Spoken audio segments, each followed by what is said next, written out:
සුබ දවසක් කියලා ප්‍රාර්ථනා කරනවා හැමෝටම. මම ඉෂානි ගල්කන්දගේ. මම චයිල්ඩ් කෙයාර් එඩියුකේටර් කෙනෙක්. අද කතා කරන්න යන්නේ දරුවන්ට සමහරලාට දෙමාපියෝ දඬුවම් දෙනවා. මේ දඬුවම් දෙන එක ඒගොල්ලන්ගේ ජීවිතයට කොච්චර බලපානවද කියලා සමහර දඬුවම්. මම කතන්දර දෙකක් කියන්නම්. මේ එක්කෙනෙක් පිරිමි ළමයෙක් එක්කෙනෙක් ගෑනු ළමයෙක්.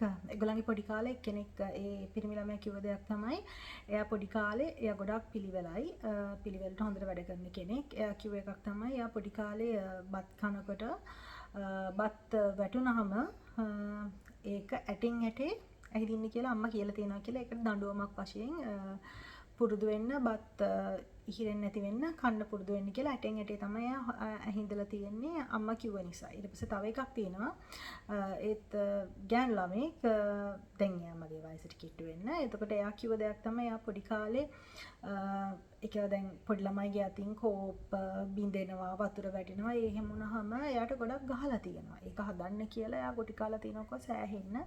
දැන් මේ දෙන්නම ගොඩාක් පිළිවෙලයි. කොච්චර පිළිවෙලක්ද කියනවනම් සමහරවිට ඒගොල්ලන්ගේ පාර්ට්නර්ස්ලටත් අමාරුයි. මොකද ඒගොල්ලන්ට ඕනේ ඒගොල්ලන් උදාහරණයක් විදිහට කුස්සියේ කබඩ් එකේ තියලා තිබ්බොත් තියෙන කුළු බඩු එක විදිහකට අනිත් එක්කෙනා ඒක පොඩ්ඩක් එහෙම අරගත්තොත් මේව කරොත් ඒකේ විදිහටම තියෙන්න ඕනේ.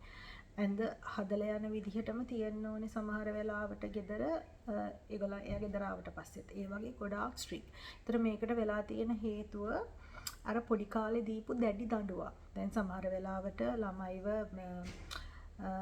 ළමයින්ට ඩිසිප්ලින් කරන්න කියලා දෙමාපියෝ දෙන්න දඬුවම් හරි ගුරුවරු හරි සමහරලාට දෙන්න දඬුවම් ගොඩාක් වැඩි. ඉතින් ඒ දඬුවම් වැඩි වුණාට පස්සේ තමයි ඒගොල්ලන් ලොකු වුණාට පස්සෙත් එතකොට ඒගොල්ලන් පවුලක් එක ගත කරනකොට අනිත් මිනිස්සුත් එක්ක ගත කරනකොට ඒගොල්ලන් හිතනවා වට දැනෙනවා ඒගොල්ලන්ට ඕනේ අර ඒගොල්ලන්ට ඕනේ විදිහටම හැමදේම ලස්සනට පිළිවෙලට තියෙන නිසා. නමුත් නෝමල් ඇත්තට ජීවිතේ සමහර වෙලාවට ඒක හරි අමාරුයිනේ කරන්න.